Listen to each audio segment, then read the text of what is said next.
What's up, everybody? Tom Pelissero here across the street from Winter Park on the day of the Vikings' first open organized team activity practice.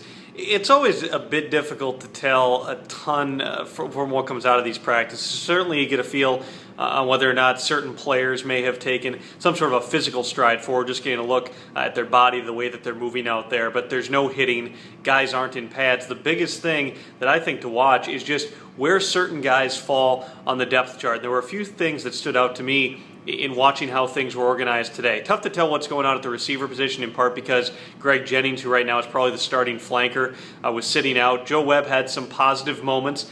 He did catch a couple of balls. He also, at times in pattern, you get the feeling that he doesn't really know where he's going, so there is a process that always has to take place there.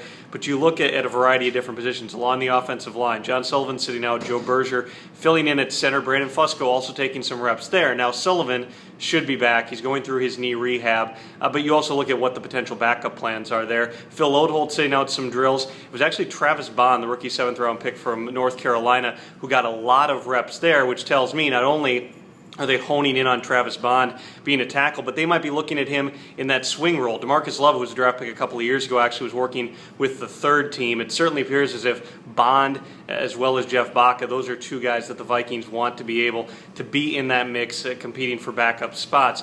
You look over on the defensive side of the ball, that's where there were a bunch of different things to look at. Everson Griffin filling in for Jared Allen.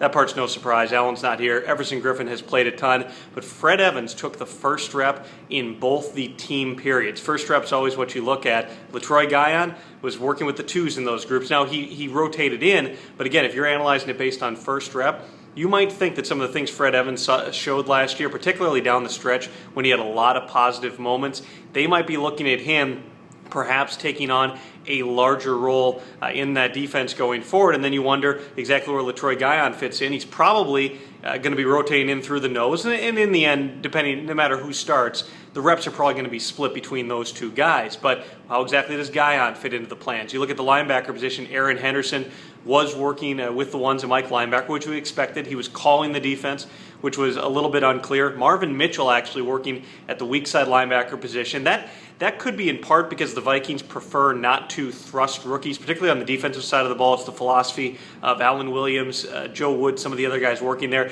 They want guys to earn those spots. So is it a matter of giving Marvin Mitchell the shot because he's been here before, or do they really believe maybe he's the weak side linebacker? He's done it before in this defense. He'll get a look there. Gerald Hodges will get a look there. Aaron Henderson certainly appears to be the Mike linebacker, but Leslie Frazier continues to speak in uncertain terms about that position, saying that Michael Motti, once he gets healthy, is going to get a shot. That Adi Cole, back for his second season, will continue to get a chance to compete too. Those guys, though, haven't taken any first-team reps. And then in the secondary, we knew that Jamarcus Sanford most likely was going to open up OTAs at safety. Again, same philosophy. He finished out last season, so they're going to keep him in that spot. You're going to see Robert Blanton and Mr. O'Raymond, who are both working with the twos today. They're going to get a ton of looks as we go forward here at the safety position too. And then at corner, Josh Robinson was working outside opposite Chris Cook. And in the nickel, it looked the way that I thought it was going to, which was Xavier Rhodes coming in, playing the cornerback position, bumping Josh Robinson into the slot. How Robinson is able to develop into that role and exactly what they're able to get from. There's different things you have to do when you're playing in the slot versus outside. You don't have the boundary to contend with, for one thing. You can't use that based upon how you're leveraging a receiver, exactly how you're approaching things. But you're not going to necessarily get the vertical in the slot as much, which you would think with Josh Robinson's strength being his speed would be something that he might be better suited to playing outside. But they're trying some different things. Robinson struggled at times playing outside last year. We'll see exactly how that group evens out. And then you got A.J. Jefferson, who's in that mix as well.